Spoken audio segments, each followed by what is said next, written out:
Hello and welcome to the Rugby Roundup, November 20th, 2024. My name is Big Mike, here at Big Mike Sports. Now let's talk some rugby. This week we're going to look at last week's international men's results and look forward to this week's international games, as well as the top 14 in France restarting their campaign. Now please, if there are any games, any competitions you would like me to talk about, let me know at YouTube at Big Mike Sports and on Instagram at Big Mike Sports NZ. Now let's get to the roundup. Let's start by looking at the teams inside the world ranking top 10.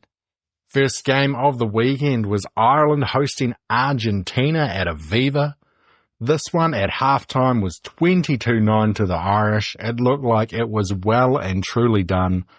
Argentina kept clawing back. They got that momentum and they got a late yellow card with a few minutes left as they looked like they were going to take the game away from Ireland.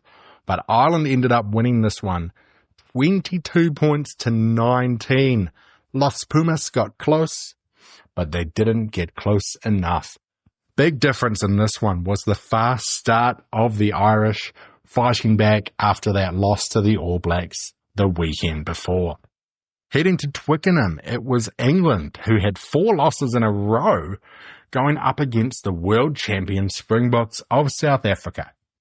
At half-time, this was 19-17 to the South Africans. At full-time, South Africa took this one 29-20. What this means is that South Africa has truly established its place on top of the World Rugby rankings as your Rugby Championship champions and your world champions. England have now had 5 losses in a row, 3 to New Zealand, 1 to Australia, and 1 to South Africa. The big difference in this one was South Africa being able to use their opportunities, especially those in the second half, to really drive that nail into England's beautiful coffin. Now to Stade Francais, it was the French versus New Zealand. Nouvelle-Zélande losing this one to France 30-29. New Zealand were trialists from the 27th minute. They dominated the first half. At halftime, it was 10-17 in favour of the All Blacks. France had a huge second half, which was the big difference. They were able to score and they were able to get 14 unanswered points after halftime to go up by 7, and they never lost the lead. New Zealand did take a 3 with a few minutes left to bring them within a point, but they never got another chance to go for another penalty kick. Now, Australia, in Game 2 of their Grand Slam tour, took on Wales in Cardiff at Principality to try and get some revenge from last year's 40-6 loss to Wales in pool play at the World Cup. Unfortunately for Australia, after losing by 34 points in the World Cup, they were only able to win this one by 32. Final score 52-20 to the Wallabies. At halftime, it was 19-13 in Australia's favour, and they were able to keep their Grand Slam on track to avenge the loss. And believe it or not, after following Australia this year, you might not believe this one, but the big difference in this game was the cohesion of the Wallabies. Now, in other games involving top 10 teams, Italy hosted Georgia. Don't know if you caught this one. It was one of my big 3 last week. This one was really fun. At halftime, Georgia were up 17-6, but it finished with Italy taking this game 20-17 over Georgia. They got 2 converted tries in the second half, one of which was a penalty try, so it wasn't a conversion. But that meant that the big difference in this one was the discipline. Georgia just getting a little bit too emotional and couldn't get the big scalp that they wanted. Scotland had another game against a minnow. this time against Portugal at Murrayfield. Normally not a game reserved for Murrayfield, so it was nice to see Portugal getting to shine in the big lights. The Portuguese set piece was phenomenal, and they ended up scoring 21 points against Scotland, who got 9 tries, winning 59-21. Now Fiji went into France. Not France, they went to Spain. They probably went to France at some point, but Fiji went to Spain and were down 10-7 at halftime. Then were down 19 points to 7 against the Spanish team that did not qualify for the World Cup due to breaking some rules. Fiji, though, managed to score 26 unanswered points in the second half to win this one 33-19 after their initial scare. Japan were down 20 points to 18 against Uruguay, but then scored 18 unanswered points of their own to get a win 36-20 over the Uruguay national team, who have now gone 0-2 on their current tour. Their friends from the Americas, Canada, have also gone 0 from 2 on their tour after going down 35-27 to Romania. Also, the USA 36 over Tonga 17. Romania and USA so far unbeaten in the Autumn Nations window.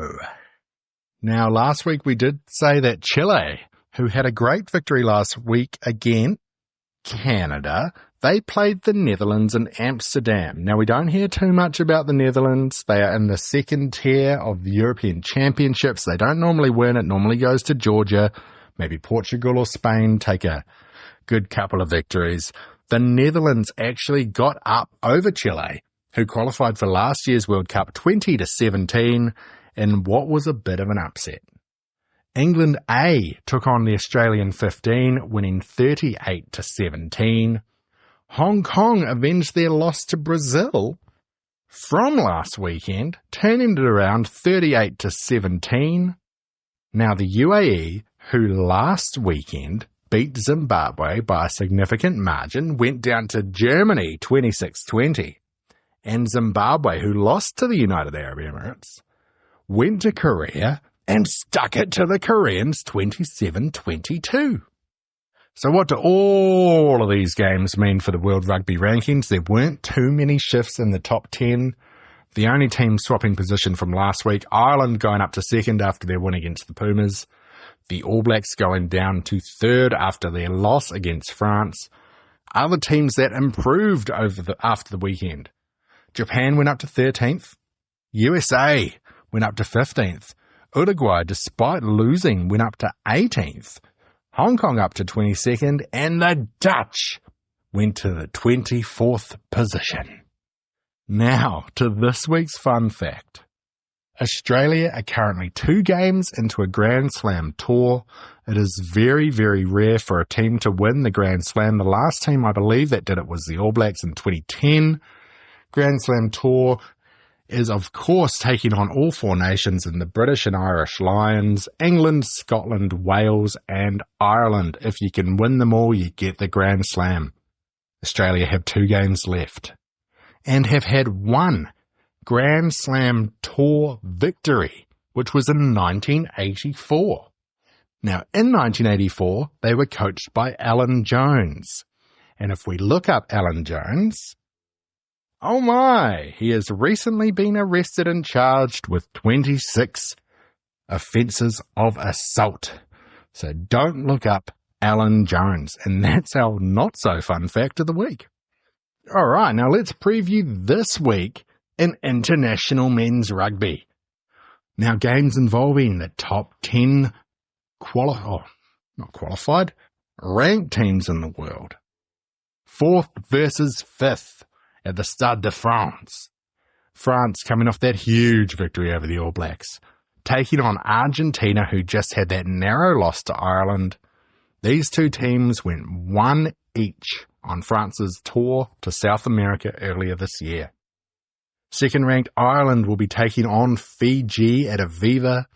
Ireland looking to continue their momentum. Next weekend, they've got the Wallabies and potentially the Grand Slam match. Italy 10th ranked will be hosting the All Blacks in the last game of the All Blacks. Yeah, the All Blacks have gone down 4 times this year and will be taking on Italy for one final big win. Could we see some new faces? Could we see some freshies in the All Blacks team? At Murrayfield, Australia continue their Grand Slam, taking on Scotland. Scotland have not done very well taking on these top nations this year. They've had most of their victories against quote-unquote minnows. Now what next for Wales? 10 losses this year. Big old losing streak for Wales, unless you count the Reds, but we're not counting the Reds. Now where do poor 11th ranked Wales find themselves this weekend? Only taking on the world champion Springboks in the final game of their season. Springboks have announced their team and they are not taking it lightly. Now, in a very fun game, 7th ranked England will be taking on 13th ranked Japan. This game has got Eddie Jones all over it, but it's also a story of 2 teams that hope they would be doing a lot better this year. England really looking to snap out of their 5-game losing streak, their last victory coming against Japan. In other games this weekend, Spain take on the USA. USA looking to go 3 from 3 from this tour. Maybe finish the rankings a little bit higher than 15th. Romania taking on Uruguay. Uruguay have not won a game on this tour. Romania are so far unbeaten. And Georgia, after that narrow loss to Italy last week, look to finish on a high, taking on the touring Tongans. Also Chile, who went down to the Dutch, take on Scotland A. Club rugby does kick off again in France this week with round 10 of the top 14. Now, I imagine that most of France's top players will be playing for their national squad this week, so we might get some weaker sides, especially in the likes of Toulouse and Bordeaux, that really do fill up that French national team. But Toulouse, who are in first position, take on 9th ranked Perpignan. Second place Bordeaux take on my dream team, the dead last Vannes. Third place La Rochelle takes on 7th place Castres. And Bayonne and Toulon face off in a 4th versus 5th, very similar to France versus the Pumas. That sounds like a big weekend. This is the last weekend of lots of international games. Next weekend we've just got Ireland hosting Australia, but we also have the URC and Premiership kicking off again, as well as the first round in the 2024-2025 Sevens Series. Who's going to take it out this year? There will be no Antoine Dupont on their French team. Can they take it out again? Who knows? Now I'm going to talk my big 3, the Big Mike Big 3 for this week. If you've only got time to watch one, follow one, see one, whatever, maybe just try and make sure it's one of these guys. Now, obviously, I could talk about New Zealand versus Italy, but that could be a blowout. Same with Ireland, Fiji. Same with South Africa, Wales. So my big 3 this week are all international games, and they are the big one in the Stade de France, with the French taking on the Argentines. The Cock versus the Puma. And then we also have Australia. Can the Wallabies make it 3 from 3 on this tour against the Scots? And finally, just for a bit of fun, because there is a bit of a narrative behind this one, let's go with Japan versus England at Twickenham. Surely England can't lose this one. Can they? Oh boy, what a week of rugby it was, and what a week of rugby it will be. Now from me, Big Mike at Big Mike Sports, can I just say that I hope you have a beautiful week and you watch some beautiful rugby.